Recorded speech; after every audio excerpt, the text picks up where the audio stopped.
Que pour moi, il y a 3 causes principales qui te permettent de préserver ta foi. La première des choses, fréquente les mosquées. Au moins, alors je sais qu'il y a des gens qui travaillent, il y a des gens qui ne peuvent pas, il y a des gens qui habitent loin des mosquées, il y a des gens... Mais essaye au mieux de venir au moins une fois par jour à la mosquée.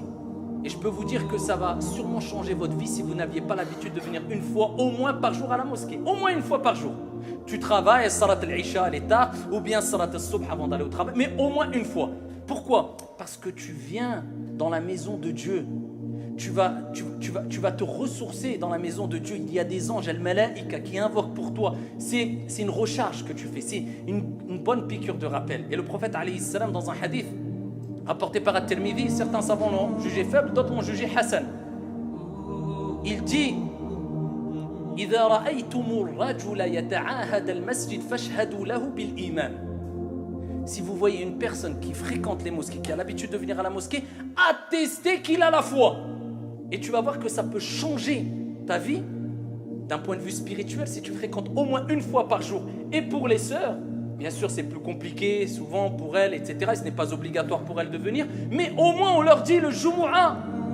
Au moins que les sœurs viennent au moins au Jumu'ah, participer à la Jumu'ah, cette prière qui est pleine de barakat, de bénédictions, afin d'écouter un rappel. Si Allah a voulu qu'on ait un rappel par semaine, c'est qu'il sait que l'être humain a besoin d'au moins ça. Au moins un petit rappel, une piqûre de rappel dans la semaine. Parce que toute la semaine, on est noyé dans la recherche de l'argent, les projets, ce qui est noble. Les projets, construire, les responsabilités familiales, etc., etc.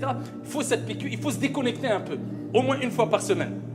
Deuxième des causes, c'est ad-du'a. Le prophète, alayhi salatu wassalam, il nous dit, la foi s'use, s'abîme dans le cœur comme s'abîme le vêtement. Demandez à Allah, fas'alullah an yujaddid al-iman fi qulubikum. Demandez à Allah de renouveler la foi dans vos cœurs.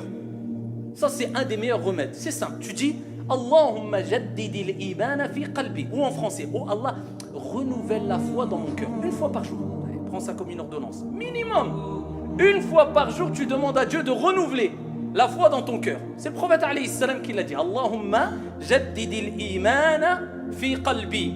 Et cela, on l'avait déjà cité dans des précédents sermons.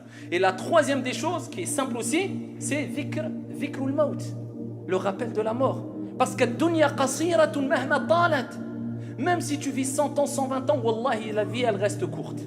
Même si tu vis 140 ans, ça reste court.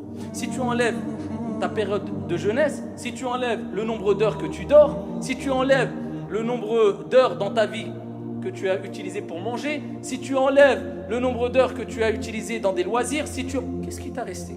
Qu'est-ce qu'il te reste concrètement de ta vie? Donc la vie est très courte, surtout qu'aujourd'hui le temps passe très vite. Donc souviens-toi souvent et répète ce rappel qui est al-maut, la mort. Ça ne t'empêche pas de vivre, d'être heureux, d'être épanoui, d'être ouvert, d'être... Mais toujours cela devant toi. Dans tous les cas, je dois mourir. Donc, je dois me préparer sereinement et sagement à rencontrer mon Seigneur Tabaraka wa Ta'ala dans l'au-delà. Alors, si tu respectes ces 3 choses, une relation avec la mosquée, ad-du'a et te rappeler de la mort, je peux t'assurer que bi'idhnillah azza wa jal, tu vas préserver ta foi.